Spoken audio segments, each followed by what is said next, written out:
Your radio with Elva.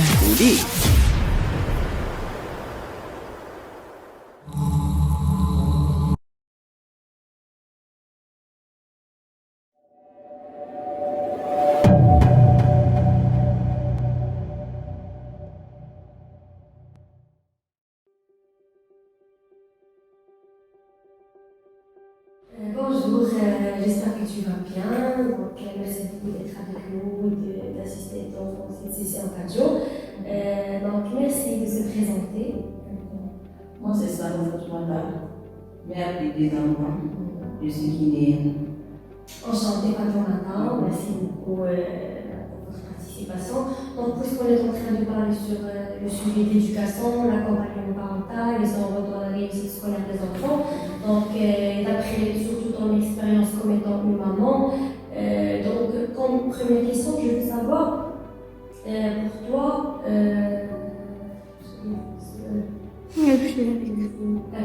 je veux savoir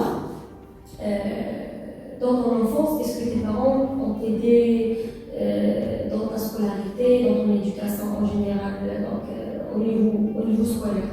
Oui, bien sûr. Bien sûr, ils m'ont aidé. Parce que mon papa, lui, il est décédé. On était avec la maman. Elle n'a jamais été à l'école. Donc, quand même, elle nous a aidés. Elle m'a aidé à beaucoup faire pour moi. J'ai mon bac. J'ai eu mon bac et je suis allée à l'université, j'ai fait 2 ans. C'est le bac plus 2. Grâce à elle, j'ai eu ça quand même à la grâce d'Allah. Et puis elle a fait beaucoup pour moi aussi. Très bien, très bien. Oui, très bien, Fatoumata. Aussi, donc, pour toi, est-ce que c'est d'une façon obligatoire que les parents doivent avoir un niveau académique ou un niveau scolaire concerné ou bien considéré pour qu'ils puissent aider leurs enfants dans leur scolarité ou bien pour qu'ils puissent atteindre une réussite scolaire? Moi, je dirais ici, ce n'est pas obligatoire. Quand on veut, on peut. Oui, c'est quand on veut, on peut. Exemple, je prends l'exemple sur moi-même. Comme je viens de le dire, ma maman n'a jamais été à l'école. Elle n'a jamais essayé même pas lire. Mais elle nous a... Elle t'a motivé. Elle nous a tous motivés pour aller à l'école, suivre les cours, chaque fois. Malgré qu'elle ne sait pas lire, mais des fois quand je viens de l'école, elle me dit laisse-moi voir ton cahier. Elle regarde seulement. Elle regarde seulement. D'une autre part aussi, je peux dire c'est bon aussi, si on sait lire, on peut aussi aider les enfants dans leur éducation.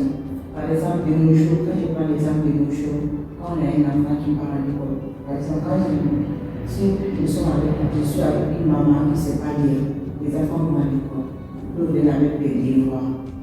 S'il n'y a pas quelqu'un aussi pour les aider à faire leurs devoirs, c'est pas facile. C'est pas du tout facile. Mais je dis, quand on a le courage aussi, on peut aider les enfants sans qu'on. Même si on ne sait pas lire et écrire, on peut faire le mieux pour les avancer. À travers le contrôle, le soutien, la motivation, être surtout intéressé pour l'éducation des enfants. C'est très très important. Oui, c'est vrai, exactement. Aussi, tu peux nous parler un peu sur les souffrances de la famille grande ici au Maroc, surtout, et plus précisément la famille grande qui ne sait ni lire ni écrire. Quelles sont les souffrances et les problèmes qu'elle puisse rencontrer dans l'accompagnement de ces enfants, surtout en éducation par exemple? Merci. Moi, je peux dire, c'est pas facile. Quand on ne sait pas lire, c'est pas facile, surtout de nos jours là. C'est pas du tout facile. Mais alhamdoulilah, moi, comme je sais lire un peu, c'est comment aider. Par exemple, comment je peux dire ça? Des fois, quand nous sortons pour aller au marché, je vais prendre l'exemple sur ça, si tu ne peux pas t'exprimer d'Alidjana, ça nous pose un peu de problème. Mais alhamdoulilah, si tu ne sais pas faire un peu le français, tu peux t'en sortir. Tu peux t'en sortir. Alhamdoulilah, c'est pas du tout facile.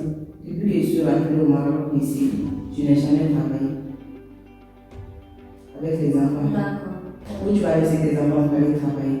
Si tu travailles pour laisser ces enfants-là pour aller te débrouiller. J'ai fallu commencer en 2000. C'est en 2020 et 2021. Il y a une dame qui voulait que je travaille avec elle.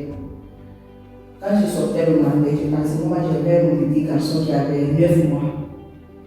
Je sortais le matin pour aller passer la journée avec la dame. Je passe la journée, j'ai laissé mon fils avec une dame aussi. Mais ce qu'elle me donnait, 1000 dirhams par mois. Si je prends les 1000 dirhams, parce que les 1000 dirhams n'ont je dois aller donner à l'autre femme qui garde mon enfant. Je suis restée un jour, je dis, vous voulez les là, chaque jour mon enfant aller lui déposer de l'autre côté, et puis partir travailler avec la dame là. Ce que je gagne là, c'est peu. Par rapport, je ne peux pas acheter du manger à mon bébé, ni du couche. Vous voulez rester avec mon enfant à la maison, je vais lui garder moi-même, je vais lui donner mon éducation. Parce que là où il passe la journée, je ne sais pas comment il se sent. Il ne se sent pas bien même. Parce que quand je vais récupérer mon enfant, je sens comment il a passé la journée. Moi, je suis de l'autre côté, je suis fatiguée. J'ai jugé nécessaire de rester avec lui à la maison, de laisser le travail, parce que ce n'était pas facile. Ce que je gagnais là, c'était plus, ni dire comme pardon. Il dit c'est bon, je suis allée, je lui ai dit, je préfère rester avec le bébé. Elle m'a dit qu'il n'y a pas de problème. C'est pour ça que je suis restée, je sens.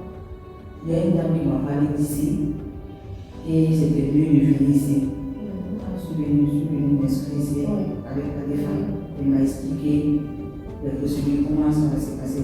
Elle m'a dit qu'il y avait la crèche ici, je parlais de l'autre. Moi, je suis enceinte aussi de l'autre.